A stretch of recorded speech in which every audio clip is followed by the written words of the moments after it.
Alléluia. Amen. Levons-nous, nous allons rendre grâce au Seigneur par ce début de ce message. Père éternel, nous voulons en ce jour te dire merci. Merci pour ta fidélité, merci pour ton amour. Voici ton peuple que tu as mis à cœur de venir t'adorer, te célébrer et te louer.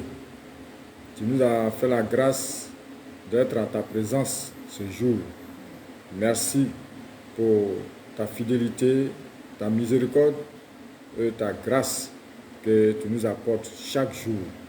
Merci pour nos bien-aimés qui n'ont pas pu être là, pour certains qui sont en route et pour d'autres pour des raisons de travail, d'activité, de déplacement et autres. Seigneur, tu les gardes là où ils sont et bénis-les et permets que leur esprit soit connecté en ce jour à leur assemblée, afin qu'ensemble nous puissions recevoir de toi grâce sur grâce, grâce sur grâce, bonheur sur bonheur, miséricorde sur miséricorde, au nom de Jésus. Nous t'avons prié. Amen. Amen.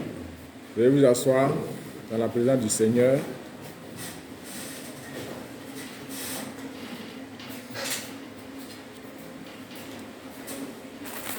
Je vous salue, bien-aimés frères et sœurs. En cette journée précieuse, en cette journée où nous répondons à l'appel de notre Seigneur, en cette journée où le Seigneur vient à nous, en nouveauté de vie, pour nous restaurer, pour nous élever, pour nous rassurer et pour marcher avec nous. Car c'est vrai, les choses sont difficiles, mais il est dit que quand c'est difficile, les enfants de Dieu se lèvent pour aller de l'avant. Et les enfants de Dieu, c'est les plus durs. Donc, l'expression qui dit quand c'est dur, c'est les plus durs qui avancent. Les plus durs, c'est nous les enfants de Dieu. Car nous avons l'Esprit de Jésus-Christ en nous et qui nous fait avancer. Alléluia. Amen. Ensemble en bonne santé, ensemble en parfaite communion avec Jésus-Christ de Nazareth. Amen. Nous sommes à ce dernier culte du mois d'avril.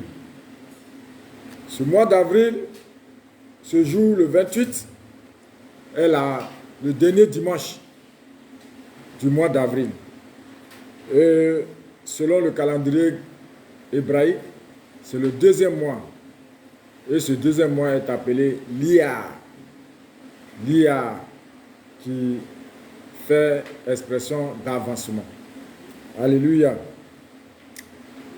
Nous voulons vous rappeler que pour ceux qui nous prennent en marche, nos bien-aimés des réseaux sociaux qui sont éparpillés un peu dans le monde, notre thème de l'année, c'est la conquête à tous égards. On sait ça déjà ici. La conquête à tous égards. Il faut que cette année, nous puissions conquérir tout ce qui est bon, tout ce qui est l'expression de notre vie, tout ce qui est avancement, tout ce qui est bon pour les travailleurs, pour les élèves et pour tous ceux qui ont une ambition, pour tous ceux qui veulent expérimenter la grandeur et la puissance et le pouvoir et de l'autorité de Dieu. Donc, cette année est une année de conquête. Ce que tu n'as pas eu en 2023, que 2024 te le donne. Alléluia. Amen. Alléluia. Et c'est pourquoi, dans la conquête à tous égards, chaque mois a un sous-thème qui nous amène à la conquête à tous égards. Le mois de mars était, comme les Hébreux, était le premier mois de l'année sacrée, qui est appelé Nissan. Nissan, qui fait référence à la sortie d'Égypte. Donc, la sortie d'Égypte est une liberté. Donc, Nissan nous donne une liberté, nous donne la force, le pouvoir, et nous donne la joie quand tu es libéré de certaines situations, quand tu es libéré de finir de payer la scolarité, quand tu es libéré d'avoir reçu ton salaire après plusieurs mois de travail, après un stage, après une évaluation, après un contrat, après un partenariat, et que la situation est favorable, tu es en joie, tu es libre. Donc c'était comme ça les enfants de Dieu lorsqu'ils sont sortis de l'Égypte. Et ce mois est appelé Nissan, qui augure la Pâque. Donc Jésus notre Pâque. Et mars était ce mois de la Pâque. Et le sous-thème que nous avons identifié était apprendre à connaître Dieu. Apprendre à connaître Dieu. Et apprendre à connaître, non pas apprendre à connaître Dieu, notre intimité avec le Seigneur. Notre intimité avec le Seigneur. Donc, dans la Pâque, dans la sortie, il faut être rentré en intimité avec ton Seigneur. Alléluia. Il faut rentrer en intimité avec ton Seigneur. Et dans cette même lancée, lorsque nous sommes dans le mois d'avril, l'Esprit de Dieu nous a conduit à comprendre que lorsqu'on est en intimité avec Dieu, on apprend à le connaître. D'où le mois d'avril, le sous-thème est apprendre à connaître Dieu. Alléluia. Apprendre à connaître Dieu. Et dans cette communauté, dans cette église Christ Impact, lorsque vous suivez, bien aimés, l'élan des thèmes, l'élan des sous-thèmes et les textes qu'on vous donne ici, et que si vous les suivez et vous cherchez à les comprendre, à les manger, à les pommader, vous serez guéris, vous serez fort et la parole de Dieu vous sera révélée. Alléluia. Alléluia. Alléluia. Vous savez, j'apprends sur les réseaux sociaux qu'on n'a pas besoin d'apprendre la parole de Dieu. On n'a pas besoin d'aller à l'école pour apprendre la parole de Dieu. On n'a pas besoin. Il y a d'autres mecs qui fustigent les théologiens. On dit les théologiens, c'est des gens, ils parlent n'importe comment, c'est des chercheurs. La parole de Dieu, on ne cherche pas. Ah non. La parole de Dieu est une constante recherche. Et c'est dans la recherche que Dieu se révèle à toi. Alléluia. Amen. Alléluia. Alors quand quelqu'un te dit, on n'a pas besoin d'aller à l'école, et que Dieu se révèle, il faut lui poser la question, il se révèle à toi comment? Parce que l'hébreu là, tu n'es pas hébreu, tu n'es pas grec, tu n'es pas romain. C'est en hébreu on a écrit, c'est en araméen on a écrit. Mais si tu n'as pas étudié l'araméen et l'hébreu, comment tu peux comprendre ce que Dieu dit et que il peut avoir une révélation en toi, pour toi? Alléluia. Un enfant qui n'a jamais été au village, et puis on parle le dida devant lui, il ne comprend rien. Est-ce qu'il aura une révélation pour lui? Non. C'est dans la compréhension que la révélation sort. Alléluia. Alléluia. Alléluia. Amen. Donc je ferme la parenthèse pour dire que Dieu va se révéler à nous dans la compréhension de sa parole. C'est pourquoi, frère, dans ce dernier jour, cette semaine est la fin du mois d'avril.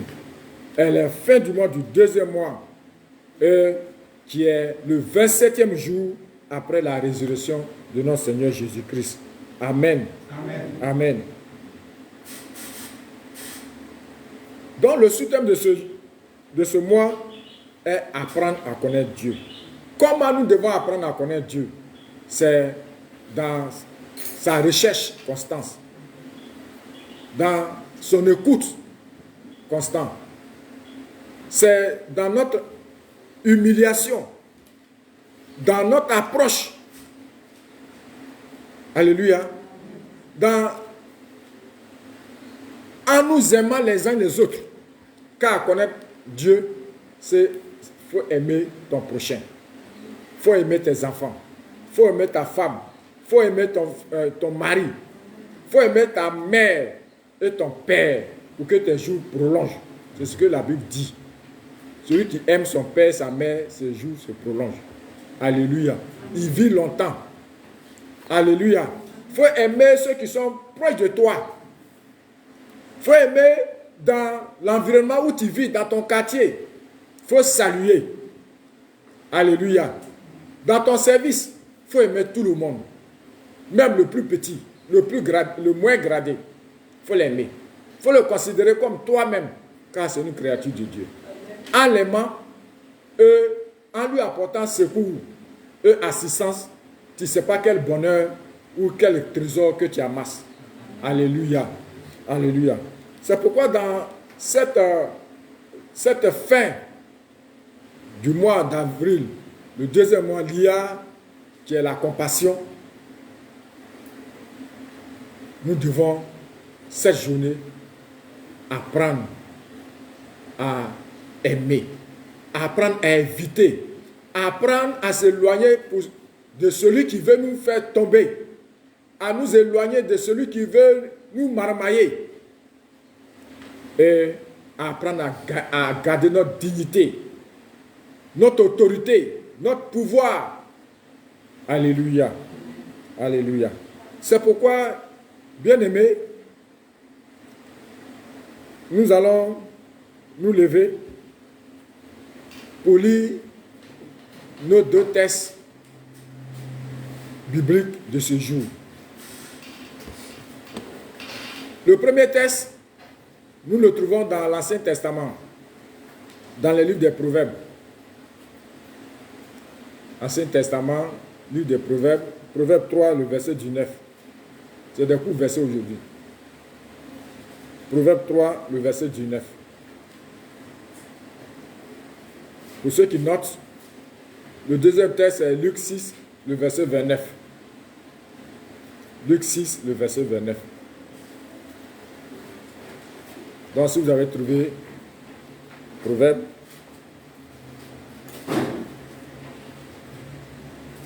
3, le verset 19. Madame Kwadjo. Proverbe 3, verset 19.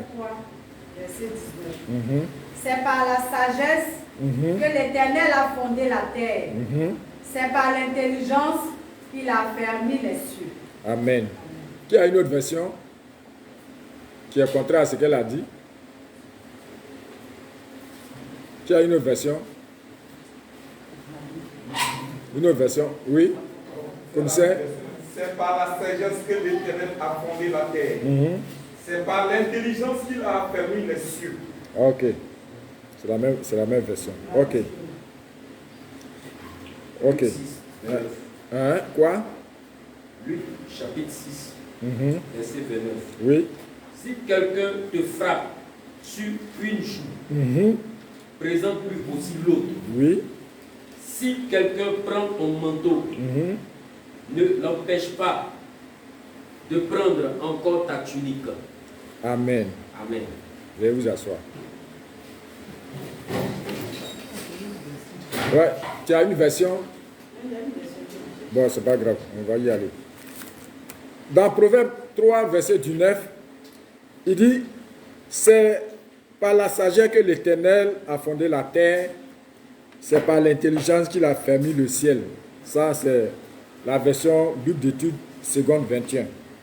Dans Luc 6, 29, il est écrit, si quelqu'un te frappe sur une joue, présente-lui aussi l'autre. Si quelqu'un prend ton manteau, ne l'empêche pas de prendre encore ta chemise. Alléluia. Alléluia. Et le thème que je vous propose ce jour, le sous-thème de la semaine que je vous propose ce jour, ne laisse pas bafouer ton honneur.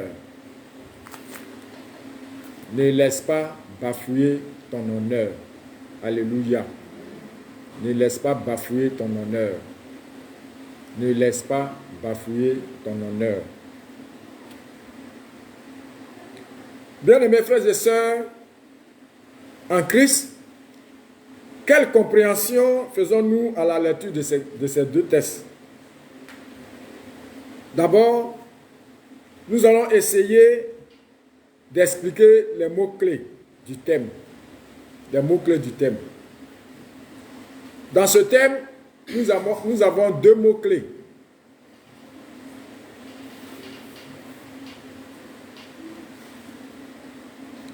Les deux mots-clés sont bafouer et honneur. On connaît déjà le mot laisser. Alléluia. Donc,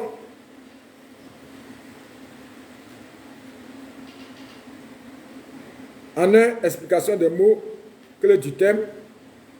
Deuxièmement, nous allons voir le contexte des deux textes. Et troisièmement, nous allons comprendre pourquoi nous ne devons pas laisser bafouer notre honneur. Pourquoi nous ne devons pas laisser quelqu'un bafouer notre honneur. Et quatrièmement, comment nous ne devons pas laisser quelqu'un bafouer notre honneur. Et cinquièmement, quelles leçons nous allons tirer à travers ce message. Donc, en un, explication des mots-clés du thème. En deux, je reprends, le contexte des deux textes. En trois, pourquoi nous ne devons pas laisser quelqu'un bafouer notre honneur. Et en quatre, comment nous ne devons pas laisser quelqu'un bafouer notre honneur. Et cinquièmement, quelles leçons nous pouvons tirer à travers ce message. Alléluia. Alléluia. Donc, en un, explication des mots-clés. Deux mots-clés essentiels. Bafouer et honneur. Bafouer et honneur ressortent de notre thème. Car on sait déjà ce que veut dire laisser. Alléluia. Donc ici, bafouer, c'est-à-dire, c'est traiter quelqu'un ou quelque chose avec mépris. Le mot bafouer, c'est quand quelqu'un te traite avec mépris. Ou bien quand quelqu'un, ou bien quand on traite quelque chose avec mépris. C'est-à-dire avec sans considération. Bafouer, c'est quand on ne te considère pas. Quand tu es rien devant la personne. Ou bien la personne sait ce que tu es, mais il s'en fout. Et puis il te dénigre, il te rabaisse. Cela, ça veut dire bafouer. L'honneur, c'est un sentiment de dignité morale. C'est-à-dire, c'est quelque chose qui est, quand on te voit, on sait que tu es un homme, tu es quelqu'un. Tu es une femme. Tu es un homme. Alléluia. Honneur, c'est une estime qu'on a. C'est l'estime qu'on a de quelqu'un ou de l'estime que les autres te donnent. Quand on t'estime, c'est un honneur. On te valorise. Alléluia. On te donne une importance. C'est ça qu'on appelle honneur. Quand on te donne une importance, quand on te valorise, quand on te respecte, on respecte ton autorité, on respecte ta valeur, on respecte ta fonction. Alléluia. Alléluia. Amen. Cet honneur-là est la considération qui est la plus importante. L'honneur est la considération la plus importante de tout. C'est pourquoi on doit honorer Dieu. C'est pourquoi les enfants doivent honorer leur père, leur mère. C'est pourquoi on doit honorer les plus âgés. C'est pourquoi on doit honorer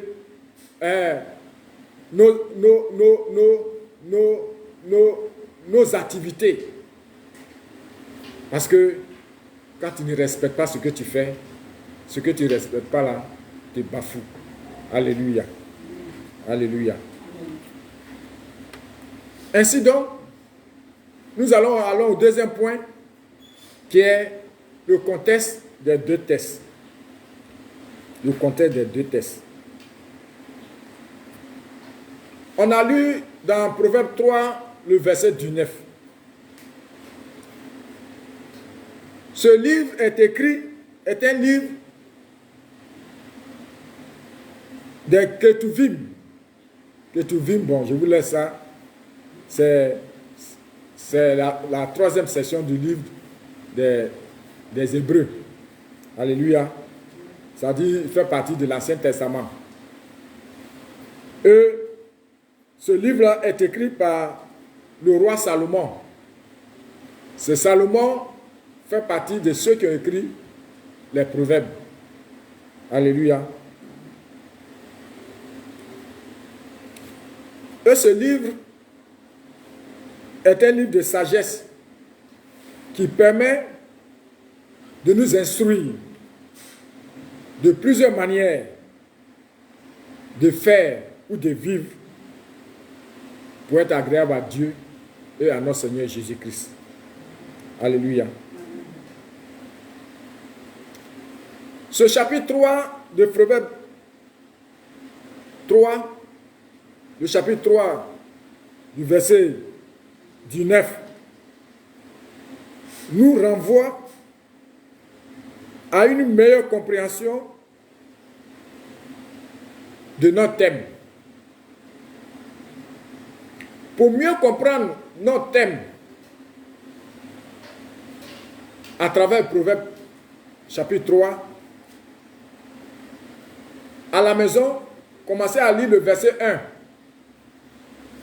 jusqu'au verset 19 ou même 20 pour comprendre ce que je suis en train de dire. Mais le verset 19 est notre attention.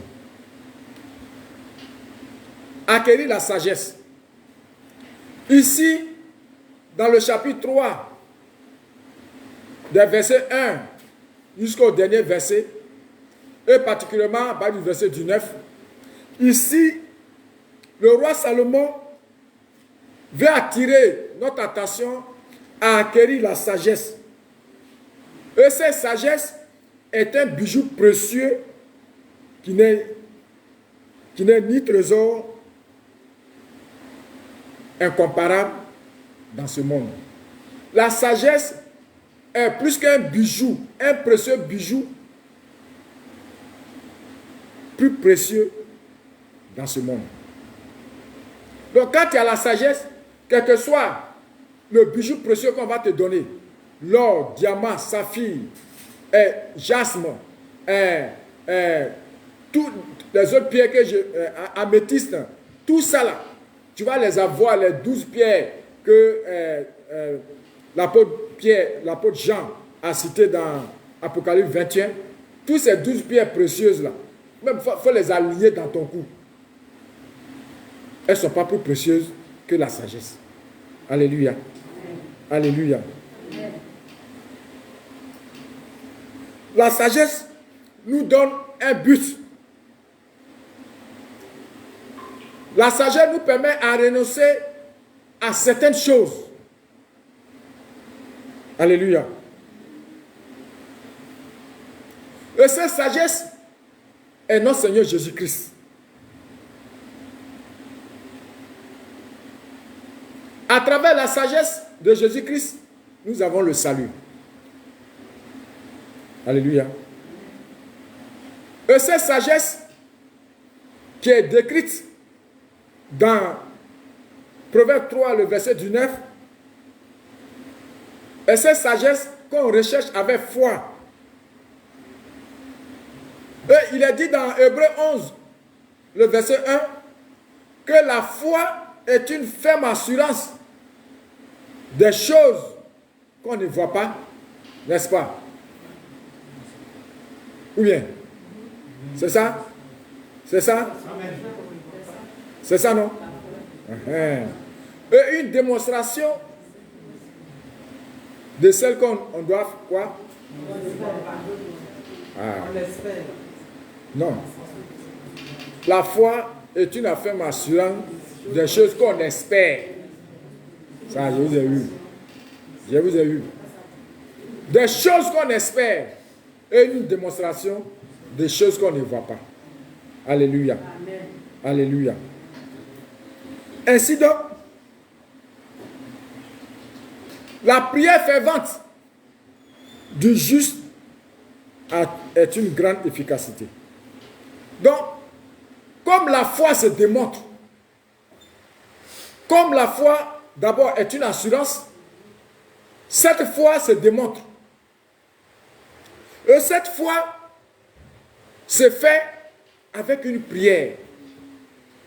Parce que ce qu'on ne voit pas nous amène à prier. N'est-ce pas? Les choses qui nous arrivent et qu'on ne connaît pas la source, on a oublié de prier. Alléluia. On a oublié de s'interroger. Mais en nous interrogeant, on interroge qui? C'est Dieu qu'on interroge. Alléluia. C'est pourquoi, dans Matthieu 21, le verset 22 dit, une demande avec foi dans la prière est une demande que tu es déjà acquise et tu vas recevoir. Alléluia. On dit, Matthieu 21, 22 dit que si en priant, si tu fais une demande à Dieu avec foi dans la prière, tu l'as déjà reçu. Alléluia. Amen. Alléluia. Contrairement à Marc 11, verset 4, qui dit, quand tu pries avec foi, sache que tu l'as déjà reçu et tu verras cela s'accomplir. Alléluia. Donc, ici, le roi Salomon, dans Proverbe 3, veut amener à chacun de nous à suivre l'instruction d'un père. Un père qui instruit son fils à la sagesse, qui instruit son fils à mieux se comporter, à mieux apprendre à respecter. Alléluia. C'est ce que Proverbe, dans son contexte, dans le chapitre 3, le verset 29, veut nous faire comprendre. Alléluia. C'est notre péché, notre refus, notre incrédulité qui nous éloigne souvent de certaines choses et que nous devons éviter. Alléluia. Lorsque nous nous écartons souvent, trop souvent, du chemin de notre Seigneur pour notre propre peine et notre malheur, cela rejaillit sur nous et nous crée des choses vraiment inutiles.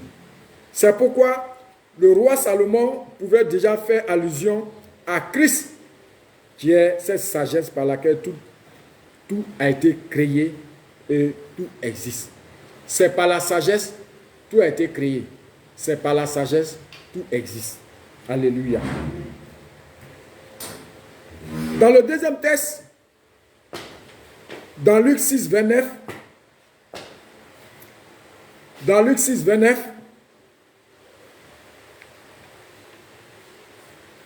qui est Luc? Luc est l'un des apôtres qui n'a pas marché avec Jésus. Luc est l'un des apôtres qui n'a pas marché avec Jésus, qui ne fait pas partie des 12 apôtres de Jésus, mais plutôt qui a marché avec l'apôtre Paul, qui est son mentor. C'est avec lui, il a fait quelques voyages missionnaires durant la vie de Paul.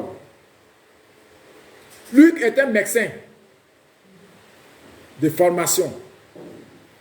C'est un médecin de formation.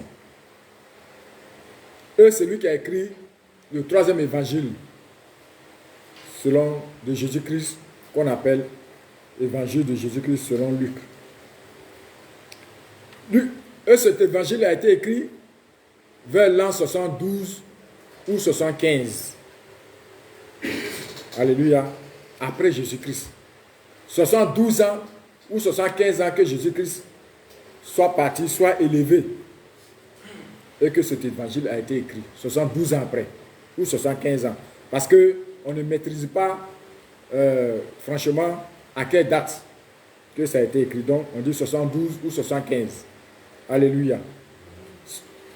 Selon certains commentateurs, Luc aurait vécu soit 74 ans, ou soit 80 ans, ou 94 ans, en Biotie, en Bithynie, en Caï, vers le nord là-bas, vers la Russie. Alléluia. Quand nous lisons l'évangile de Luc, Luc a pris un peu dans l'évangile de Marc. Puisque le premier évangile qui a été écrit, c'est Marc. Il a pris un peu dans Marc, il a pris un peu dans Matthieu. Et c'est à la lecture de ces deux évangiles qui existaient en son temps que lui aussi, il a fait une étude, il a fait une recherche. Il a fait une recherche pour écrire son évangile. Mais son évangile est différent. Pas totalement différent du but, mais est différent de certains mots et de certaines expressions. Parce que son évangile s'adresse aux pagano-chrétiens. Son évangile s'adresse aux Grecs, à ceux qui veulent connaître Jésus. Et il a utilisé des mots appropriés à leur culture. Alléluia. C'est pourquoi, quand on lit la parole de Dieu dans les évangiles, faisons très attention. Parce que chaque évangile est destiné à un peuple. L'évangile de Matthieu est adressé aux Juifs. Donc là-bas, on parle du royaume de Dieu. Royaume des cieux. Parce que les Juifs, eux, ils ont une référence vers les cieux, vers Dieu. Marc, son évangile s'adresse aux Romains. Donc il emploie des mots, il n'emploie pas les mots royaume de Dieu. Alléluia. Il emploie des mots accessibles aux Romains. Parce que les Romains, c'est des soldats. C'est des gens, ils ne réfléchissent pas. C'est des gens, ils ne sont pas là pour comprendre théorie, philosophie. Non, non, non, non. C'est rouge ou bien c'est pas rouge. Donc c'est pourquoi vous voyez que l'évangile de Marc est court. 16 chapitres. Parce que c'est des gens, les Romains, c'est des gens pragmatiques. Ils ne tournent pas autour du pot. Donc il a circonscrit son évangile par rapport aux Romains. Alléluia. Parce que les Romains, ils se disaient les dieux de la terre. Alléluia. Maintenant, si on leur annonce qu'il y a un autre Dieu, il faut le prouver. Donc, ils cherchent à comprendre ce Jésus-là qui est roi là. Puisqu'ils ont César. Ah! On dit, Madame Kwadjo est PDG de temps. Et puis, Madame Kwadjo apprend qu'il y a un autre Kwame qui est aussi PDG de temps. Il dit, ah non, non, non. Donc, il veut savoir, ce monsieur Kwame là, qui il est. Quel est le rapport? Et qu'est-ce qu'il fait? Donc, c'est comme ça, Marc va écrire pour dire à Madame Kwadjo, Kwame là, voilà, voilà, voilà, toi tu es roi, hein, mais lui, sa royauté là, c'est plus puissant que pour toi. Donc, il faut prendre des thèmes précis, des thèmes vraiment nets pour leur faire comprendre. Voilà. Donc, c'est comme ça, il faut lire la Bible dans une compréhension. Ça, là, il faut aller à l'école pour comprendre ça. Révélation ne peut pas te donner. Alléluia. Amen. Donc, voici comment Marc a écrit aux Romains pour leur dire, Jésus-Christ, c'est le Fils de Dieu, voilà ce qu'il fait, voilà ce qu'il est, voilà ce qu'il est. Donc, quand on vient à lui, César n'est rien devant lui. Alléluia. Alors, concernant Luc, Luc aussi, il va écrire aux Grecs, mais par l'intermédiaire de quelqu'un qu'on appelle Théophile. Théophile, qui était, si on veut voir, une figure emblématique de leur temps, qui était une référence. C'est comme aujourd'hui, tu écris au président Ouattara pour dire ce qui se passe en Côte d'Ivoire là, Jésus-Christ là, voici ce qu'il est. Toi, tu es président de la Côte d'Ivoire, mais Jésus-Christ, il est le président du monde, de l'univers. Donc, tout ce que tu as entendu des autres, sûrement, tu as entendu parler des autres qui ont écrit. Marc a écrit, tu as entendu parler de ce Jésus. Matthieu a écrit, tu as entendu parler de ce Jésus. Mais moi, qui suis ton frère, moi qui suis dans ta région, moi qui suis près de toi, moi qui comprends ta langue, moi à qui tu fais confiance, moi qui suis un scientifique, moi aussi, j'ai fait des recherches depuis les origines de ce qui a été dit sur Jésus et de ce que tu as appris. Moi, j'ai fait une recherche scientifique, une démarche scientifique de façon exacte pour te les exprimer, pour te les donner, pour dire que ce que tu as appris là, avec les recherches que j'ai faites là, c'est exact. Que ce Jésus-là, c'est le roi des rois. Ce Jésus-là, c'est le Dieu sur terre, c'est le Dieu de l'univers. Et que si tu mets ta confiance en lui, tu ne seras pas déshonoré. Et ce Jésus va renforcer encore ton pouvoir. Alléluia. Amen. Alléluia. Amen. Donc c'est comme ça, Luc aussi, il va écrire à Théophile. Donc, dans ce verset 29,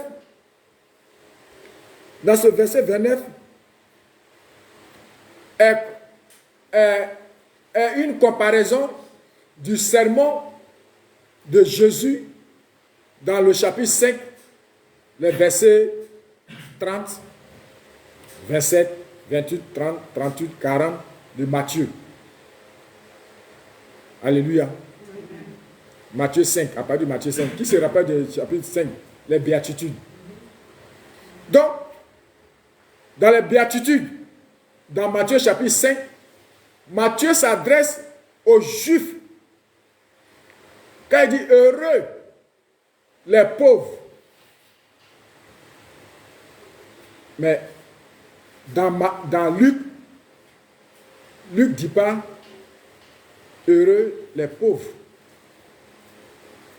Ici, Luc devait dire que le pauvre ici, c'est celui qui n'a rien, le démuni, celui qu'on ne considère pas, celui qu'on bafoue son autorité, celui qu'on piétine, qui n'a rien à voir avec nourriture. Alléluia. Vous voyez comment c'est difficile? Parce que le même mot en dida, expliqué d'une autre manière, le même mot en baoulé, ça veut dire quelque chose. Le même mot en guéré, ça veut dire quelque chose. Donc, selon la compréhension la région d'un et de l'autre a une autre explication. Voilà comment je peux expliquer Luc 6, le verset 29. Ici, dans Luc chapitre 6, verset 29, Luc veut faire allusion à une agression. Où il est écrit,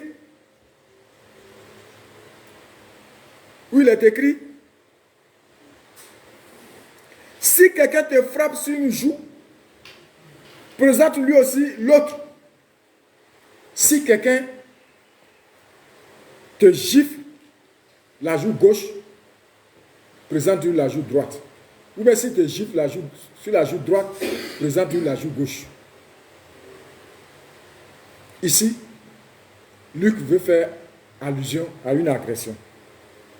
Par contre, dans Matthieu 5, qui dit, si quelqu'un te gifle présente l'autre juif, l'autre joue. Ça veut dire que, Matthieu veut dire que, si quelqu'un te fait comme ça là, amène-le en justice. Prends convocation contre lui. Pourquoi on le condamne? Alléluia. Amen. Pourquoi on le condamne? Mais dans Luc, quand l'autre te gifle, quand quelqu'un te gifle, et que tu lui présentes l'autre gifle, l'autre joue, ce n'est pas pour aller poser plainte. Luc dit de ne pas poser plainte. Luc dit qu'il faut le laisser. Il faut le laisser avec son problème. Alléluia. Est-ce que, bien aimé, les frères de Christ Impact, est-ce que quelqu'un va accepter ça? Je connais quelqu'un, son corps est en train de se remuer pour dire non, c'est trop facile. C'est trop facile. Papa Niapré, c'est trop facile. Toi, me gifler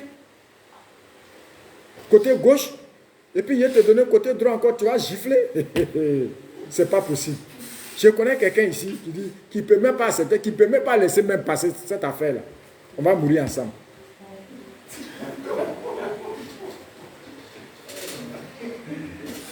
On va mourir ensemble. Voilà le contexte de ce deuxième test. Ce deuxième test appelle à l'amour, au pardon, au sacrifice, à l'abandon, mais en même temps, dans une réflexion profonde. Alors, bien-aimés,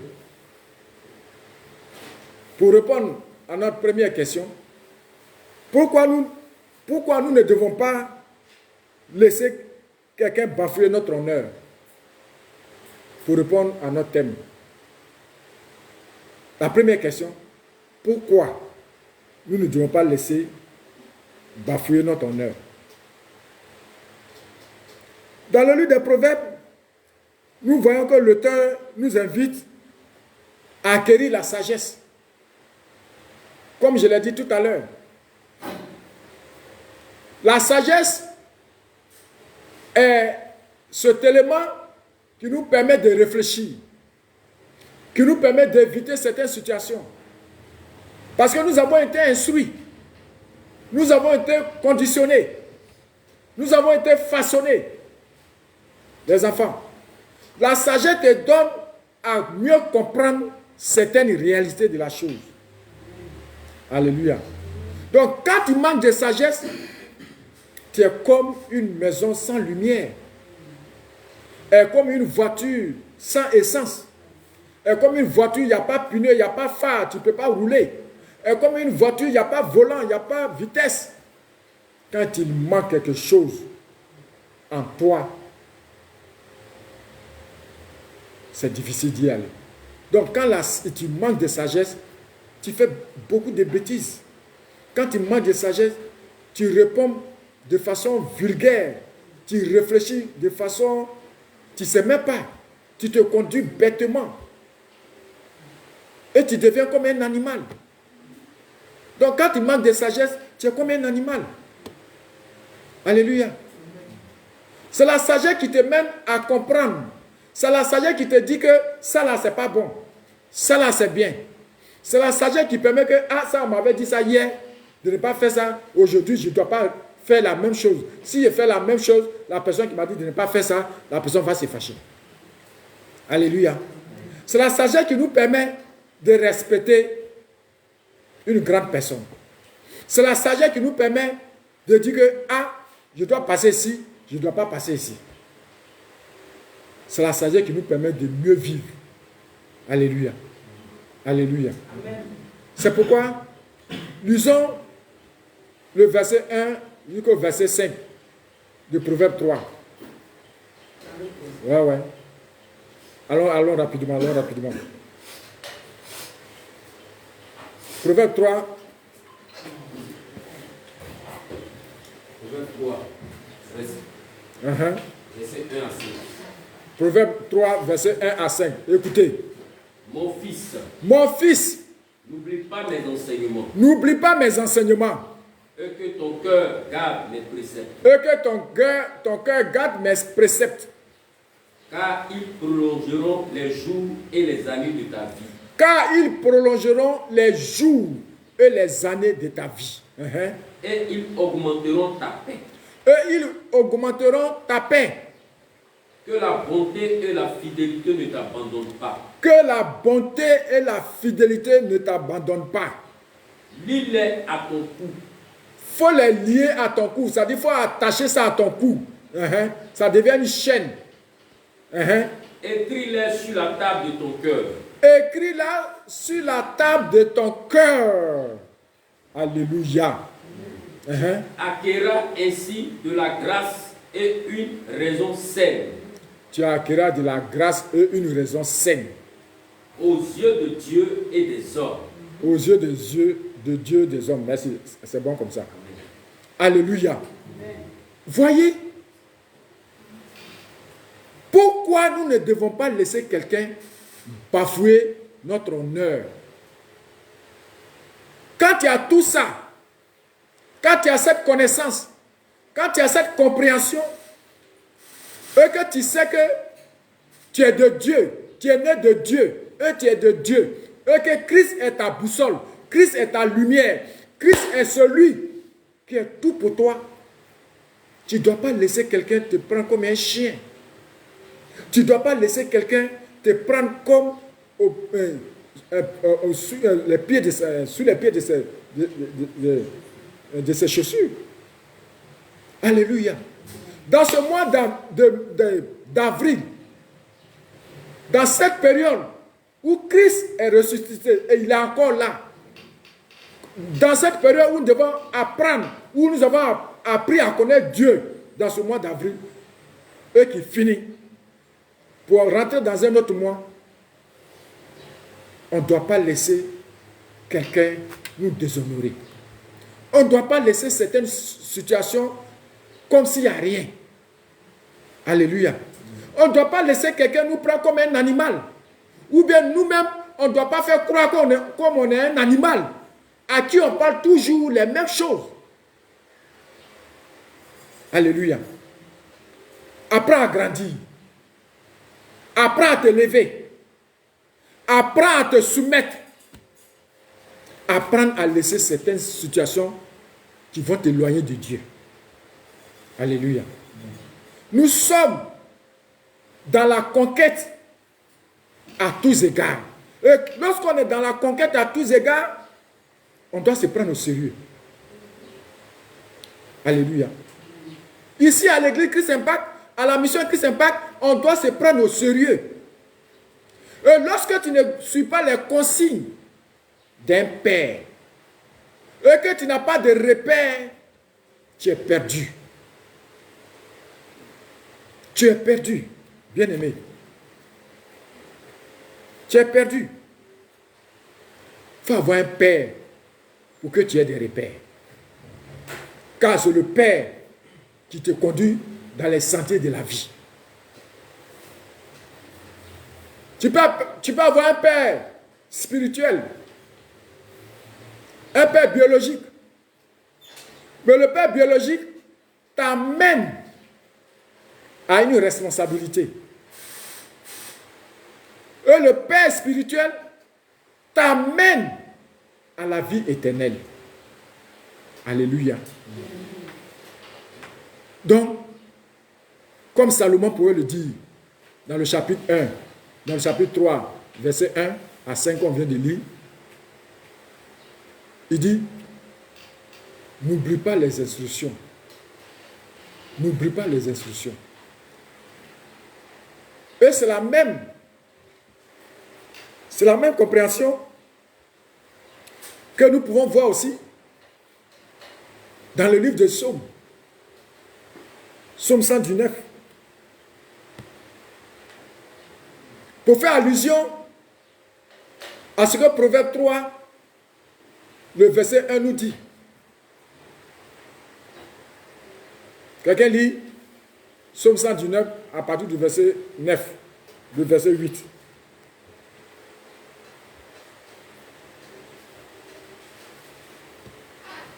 Allez-y, vite. 8 à 11. verset 8 à 11. Écoutez bien. Je vais garder tes statuts. Ne m'abandonne pas entièrement. Tu dis quoi? Reprends. Je veux garder tes statuts. Ne m'abandonne pas entièrement. Comment le jeune homme rendra-t-il pur son sentier en se dirigeant? Reprends encore. Comment le jeune homme... C'est quel verset? Le verset 9. Le verset 9 de Psaume 119. Qu'est-ce qu'il dit? Comment le jeune homme rendra-t-il pur... Attends doucement, allons doucement. Comment le jeune homme rendra pur son sentier?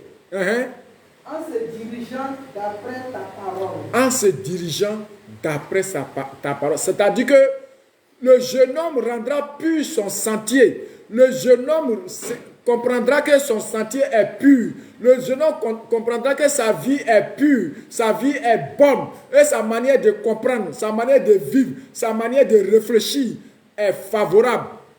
C'est en comptant sur la grâce de Dieu.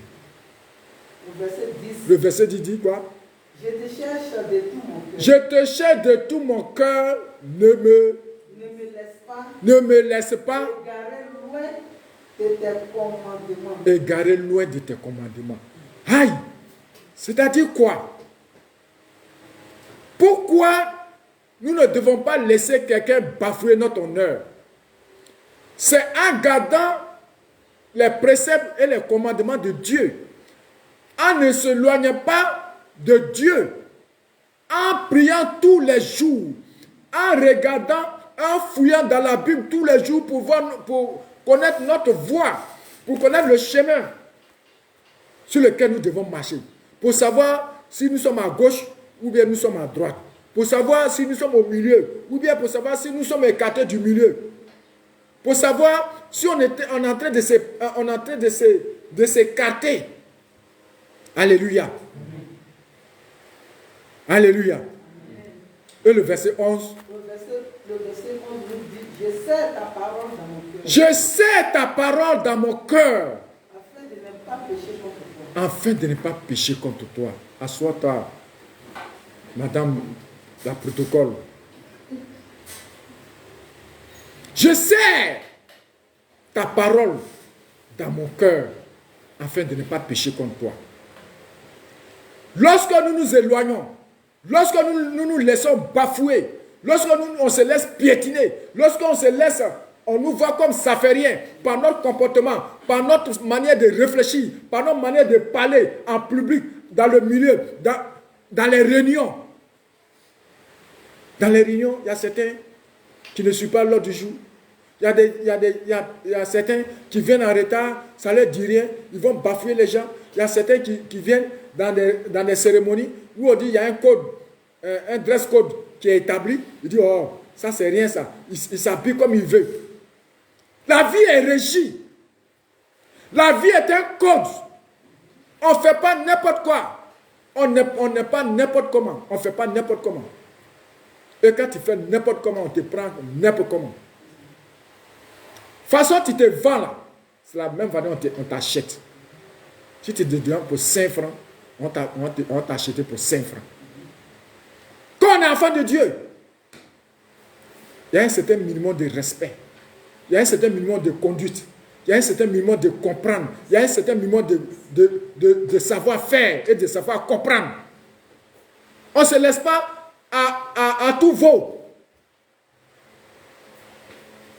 Et j'entends dire sur les réseaux sociaux certains, oh, moi je suis en Christ, le reste ça, ce n'est pas mon problème. Je suis en Christ, le reste, ce n'est pas mon problème. Moi, ma richesse là, mon bonheur là, c'est au ciel. Ah, tu n'as même pas goûté sur la terre. Toi-même, tu es sur la terre, tu n'as même pas encore goûté. C'est ciel que tu ne vois pas là, tu as goûté. Et qu'est-ce qui prouve que tu as goûté? Plus de milliards de personnes que nous avons là. Tu n'as même pas encore goûté pour ici. Pour ici là même, il faut chercher. Tu n'as même pas encore trouvé. Et puis, ce que toi, tu ne vois pas là, ça, tu as trouvé. Apprenons à travailler. Apprenons à nous instruire. Et c'est l'instruction qui donne le travail. Alléluia. Ce n'est pas la révélation. C'est dans la compréhension de Dieu Dieu se révèle à toi. Alléluia. Amen. J'entends dire, non, je n'ai pas besoin d'aller à l'école. Mais si tu n'as pas besoin d'aller à l'école, lui qui a écrit le Nouveau Testament, il est allé à l'école pour qu'il écrive ça en français pour que tu puisses lire. Dieu se révèle. Non, la révélation de Dieu, c'est dans sa connaissance continuelle et constante. Quand tu le cherches de tout ton cœur, comme le psaume du 9, verset 11 le dit, quand tu le cherches de tout ton cœur, il se révèle à toi. Amen. Ce n'est pas quand tu t'éloignes de lui, quand tu es loin. C'est quand tu sais sa parole dans ton cœur. Quand tu sais sa parole dans ton cœur, serrer la parole de Dieu dans son cœur, c'est de le chercher constamment, d'être attentif, d'être lucide. Il faut être lucide. Il faut être lucide. C'est pourquoi, bien aimé, c'est à cela, ce matin, je voulais attirer votre attention. Que nous allons progressivement. Et en allant progressivement, nous allons réussir notre vie. En allant progressivement et en suivant le Père et ses repères, tu ne veux pas te perdre. Amen. Alléluia. Amen. Ce que ton Père spirituel te dit, il faut prendre ça au sérieux. Accepte d'abord et commence à réfléchir. Est-ce que ce qu'il m'a dit là, est-ce que c'est bon? Ou bien c'est pas bon? Ou bien comment je comprends ça? Ou bien je ne comprends pas encore. Ah papa, tu as dit de ne pas faire ça, de dire ça, de faire ça. Je ne comprends pas. Tu peux m'expliquer? Ou bien voilà comment je comprends. Ah oui, c'est ça, mais non, voilà comme ça. C'est ça la révélation. On dit, Abraham, au temps d'Abraham, il n'y avait pas de Bible. Mais comment Dieu parlait à Abraham? Et on dit, on doit aller à l'école pour apprendre. Ah non. L'histoire syro-phénicienne et l'histoire égyptienne nous dit que Abraham, dans sa famille, Abraham, son père est sacrificateur.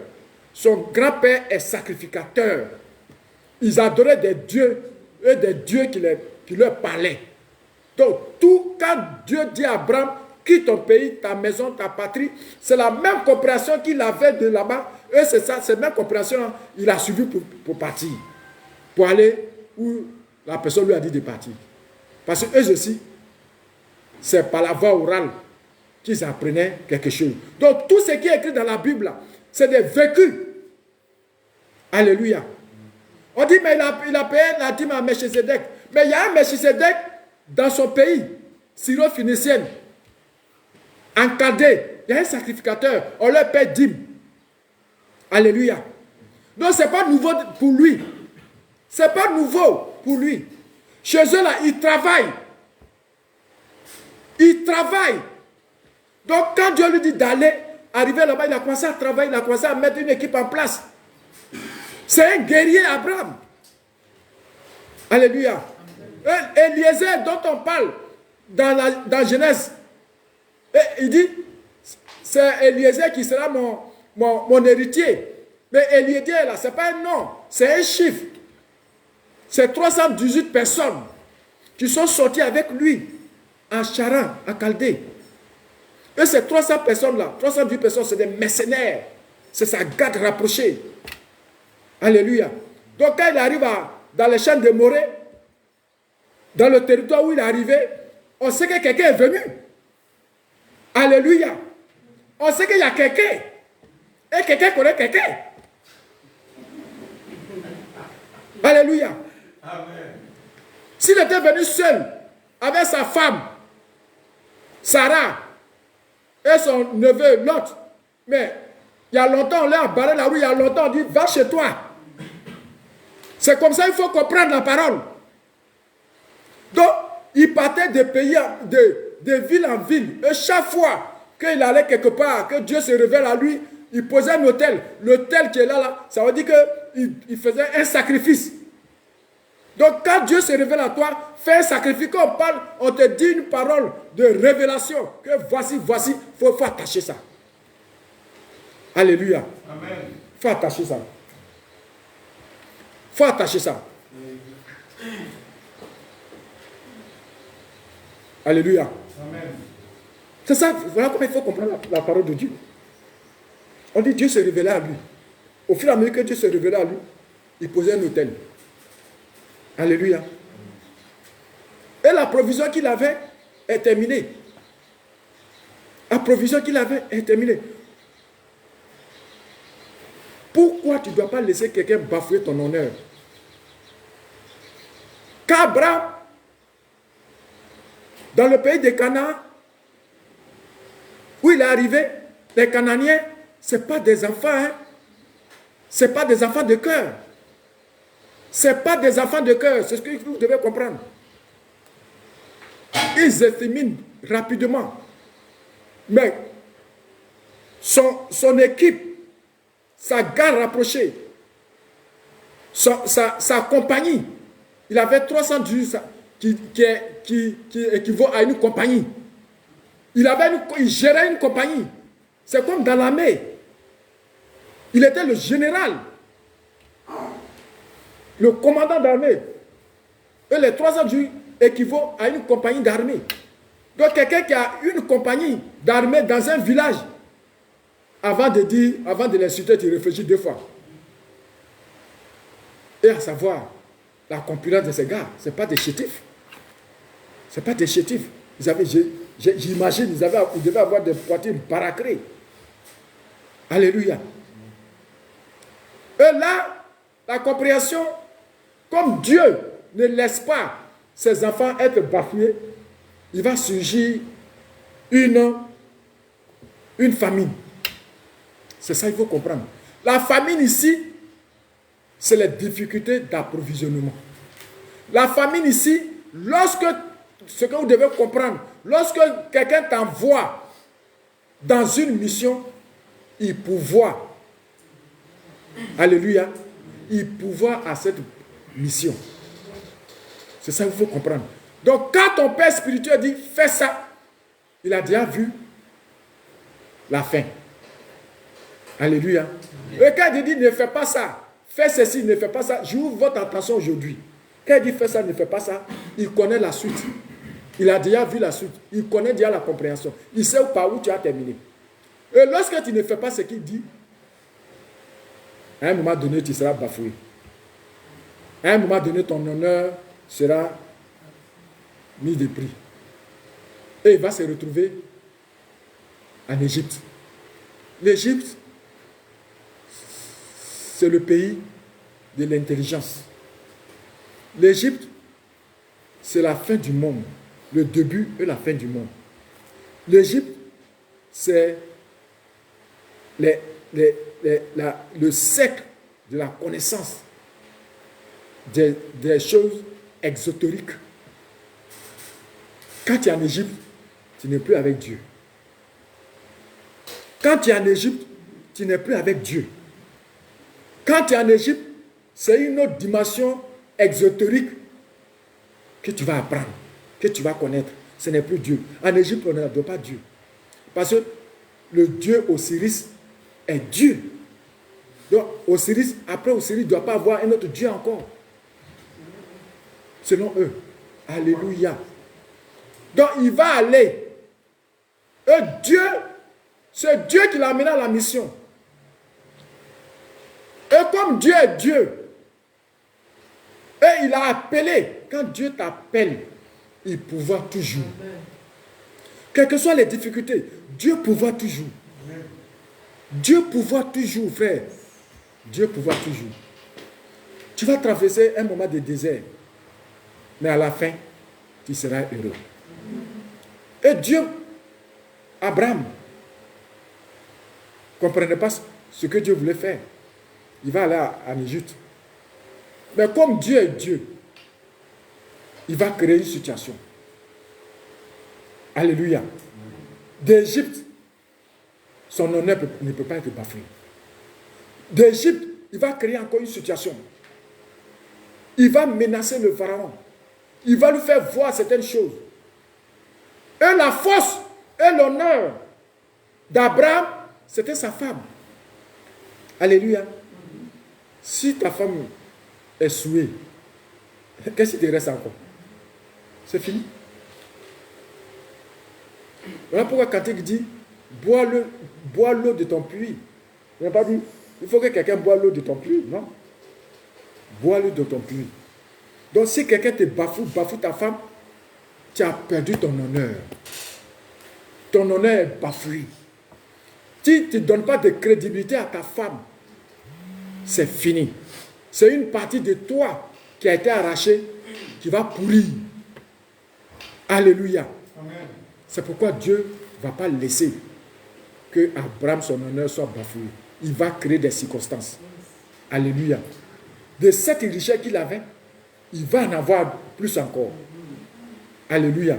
Il va revenir d'Égypte encore plus riche. Il va revenir d'Égypte avec des soldats. Il avait des serviteurs qui va agrandir encore sa popularité, sa notoriété. C'est pourquoi, quand Lot, je vous donne l'histoire, quand Lot, ils vont se séparer, quand Lot va aller à Gomorrhe, la ville de la perdition, la ville où on ne craint pas Dieu, ce n'est pas ville de l'homosexualité. Alléluia. Gomorrhe, Sodome et Gomorrhe ne veut pas dire que ville de sexualité.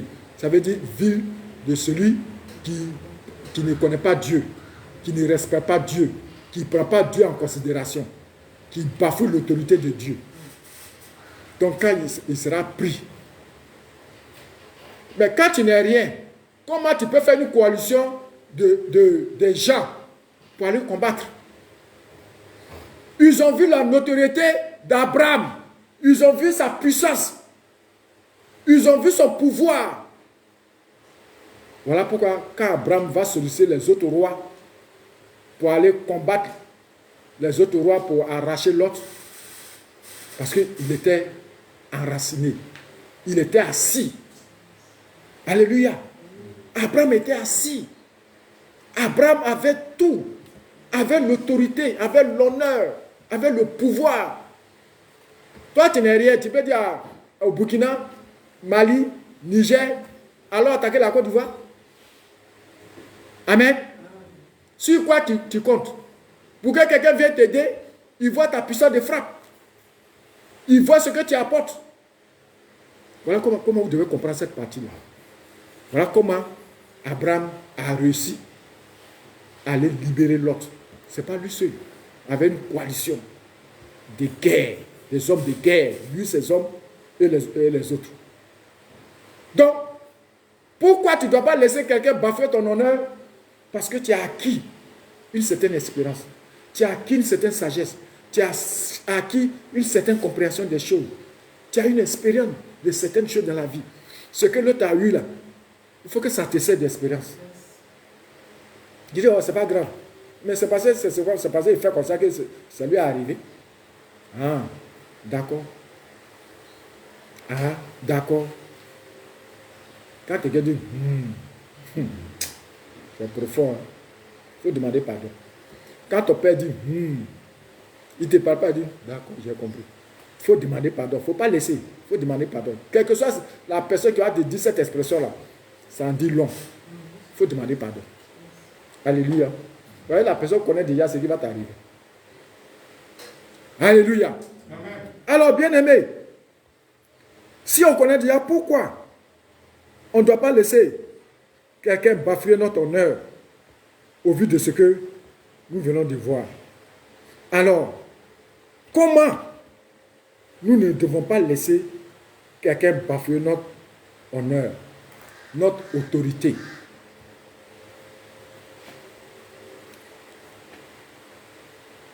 Dans le chapitre 6 de Luc 29, Luc nous donne une explication du sermon. Il fait allusion du sermon sur la montagne où Jésus enseignait ses disciples sur la manière de répondre aux agressions ou aux injures ou à l'injustice. Le sermon sur la montagne, dans Matthieu 5, et ce que relate Luc dans le chapitre 6, à partir du verset 29, Cette expression est souvent interprétée comme une invitation à la non-violence, à la réconciliation et à la patience face à l'adversité. En disant, si quelqu'un est juif sur la joue droite, tend lui aussi l'autre. Jésus encourage ses disciples à ne pas répondre à la violence par la violence. En un mot, un chrétien ne doit pas répondre imbécile par imbécile, injure par injure, mauvais comportement par mauvais comportement. Alléluia. En tendant l'autre jour, Jésus t'invite en tant que chrétien de dépasser le cycle de la violence ou de la vengeance en réagissant de manière pacifique et en montrant de la compassion envers son agresseur. Alléluia.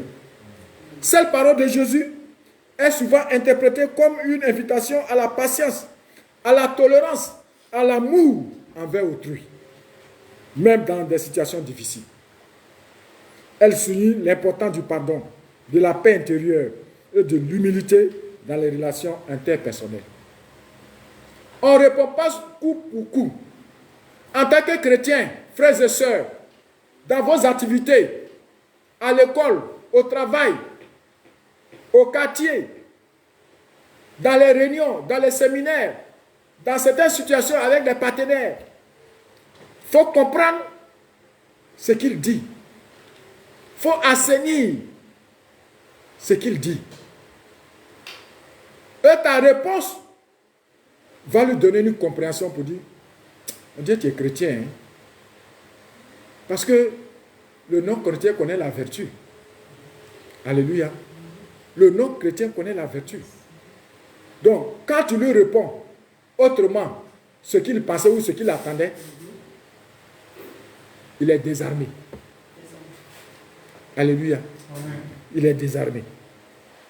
Et c'est pourquoi aujourd'hui, je vous instruis à comprendre l'expression du chapitre 29.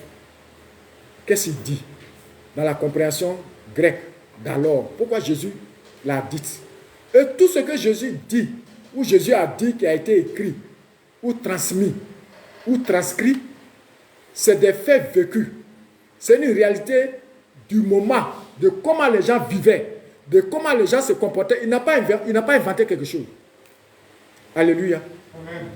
Il leur soumet la réalité du vécu des gens. Voilà pourquoi les gens disent, mais Jésus n'a pas été à l'école. Jésus n'a pas allé s'asseoir devant un théologien, devant un rabbin pour comprendre. Tu vois comment les gens imaginent, comment les gens s'expriment. On dit les dieux. On dit les dieux. Mais comment un Dieu va apprendre? Il dit au commencement, Dieu créa les cieux et la terre. Dans Genèse 1, 26, il dit créons l'homme à notre image. Hein? Créons. Le mot créons là, c'est pas au pluriel. Il a dit dans Jean que avant que tu fus, je fus. Avant que le ciel soit créé, moi j'étais là. Il a dit ça aux pharisiens. Et les pharisiens disent, mais toi tu es impoli, hein? Donc tu es plus vieux qu'Abraham. Tu es plus vieux que Moïse. Oui, mais tous ceux-là, ils ont parlé de moi. Alors, donc s'ils ont parlé de moi, ça veut dire que j'existais. Alléluia. Alléluia. Donc, bien-aimés, pour terminer, quelle leçon pouvons-nous tirer à travers ce message? Quelle leçon nous pouvons tirer à travers ce message? Dans Matthieu 5, verset 39, Matthieu, dans cette expression de te laisser gifler par l'autre joue, Matthieu parle de justice. La même expression, quand il dit si on te gifle, dans l'autre joue, Matthieu lui parle de justice. Mais Luc, dans Luc 6, verset 29, lui parle de déshonneur. Quand quelqu'un veut te déshonorer, c'est pas ici, Luc ne parle pas de justice. Il parle de déshonneur.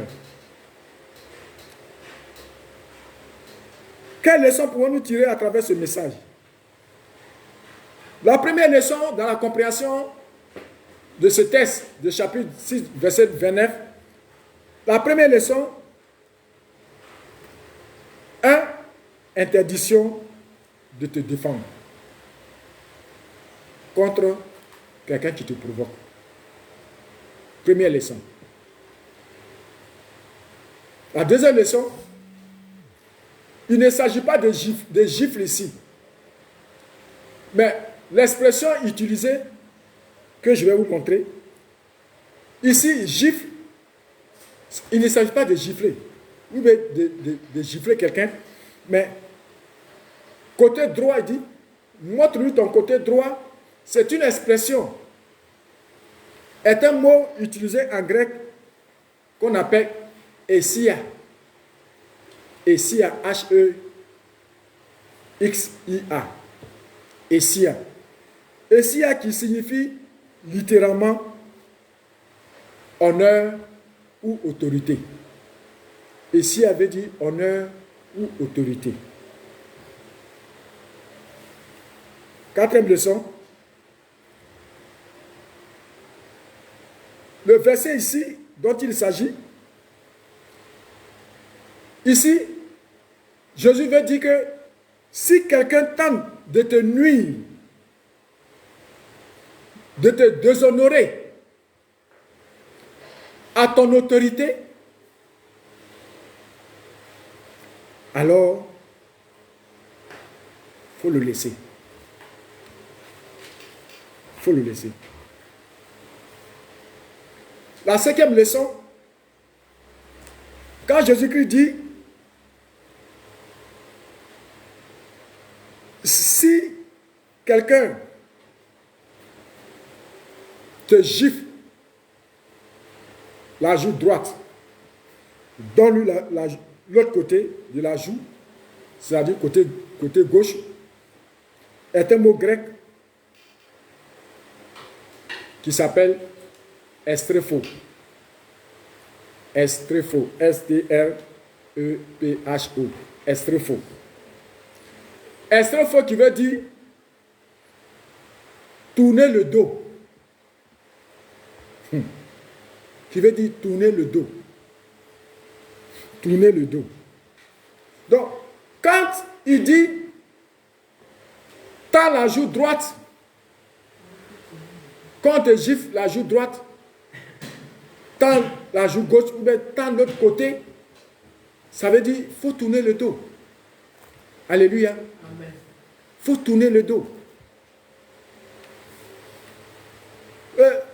En sixième leçon, cette expression traduit que Jésus-Christ veut dire, lorsque quelqu'un veut te bafouer, veut te ridiculiser, te nuire, te rabaisser et tenter en ton honneur ou ton autorité, il faut lui tourner le dos. Alléluia. Il faut lui tourner le dos. En un mot, il faut éviter les conflits, les querelles inutiles qui n'ont pas ou qui mettent ton autorité en mal. Bien-aimés frères et sœurs, c'est pourquoi, en terminant ce mois de mai, d'avril, nous devons éviter certaines situations de la vie. Si quelqu'un te gifle,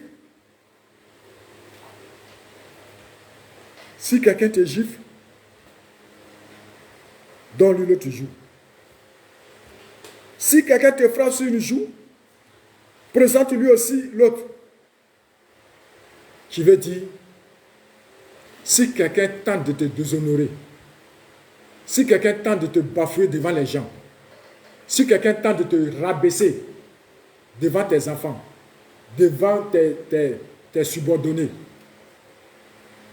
quelqu'un veut t'humilier dans une circonstance, il faut partir. Il faut partir. Tendre l'autre joue. Parce que c'est comme je suis là, tu m'as giflé. Tu m'as giflé. Hein? C'est pas ça? Quand tu es devant la personne, la meilleure façon de le gifler, c'est quel jour qu'on gifle. C'est quel jour on gifle le premier? Moi, j'ai ma main droite. Hein? C'est la joue gauche de l'autre qu'on joue. Qu'on gifle. Hein? Donc, quand il t'a giflé comme ça, est-ce que la même main droite peut gifler la joue droite? Comme il ne peut pas, tu te retournes et puis tu t'en vas. Tu le laisses. C'est ça qu'on appelle Essia. C'est ça qu'on appelle estropho. Estropho, se tourner le dos, laisser tomber. Laissez-le avec ses malheurs. Laissez-le là où il va arriver là. Ne lui laissez pas l'occasion. Alléluia.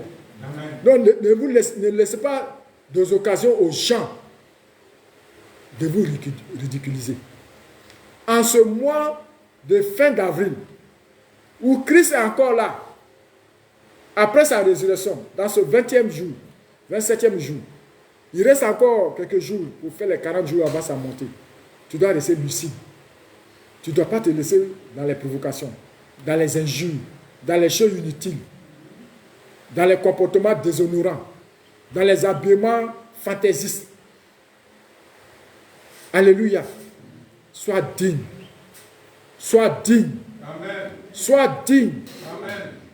C'est pourquoi, Psaume 119, le verset 11 dit, « Je serre ta parole dans mon cœur afin de ne pas pécher comme toi. » C'est la parole de Dieu dans ton cœur afin de ne pas pécher.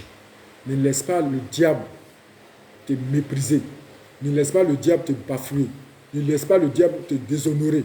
Ne laisse pas le diable bafouer ton autorité, ton honneur. Si ton honneur est bafoué, est déshonoré, tu n'es plus rien. Alléluia. Amen. Que le Seigneur nous aide. Que le Seigneur nous aide. C'est le seul qui peut nous aider. Dans notre constante, dans la prière. Dans la prière. Dans la prière. En gardant ses commandements, ses préceptes. C'est lui seul qui peut nous garantir cette chose. Alléluia.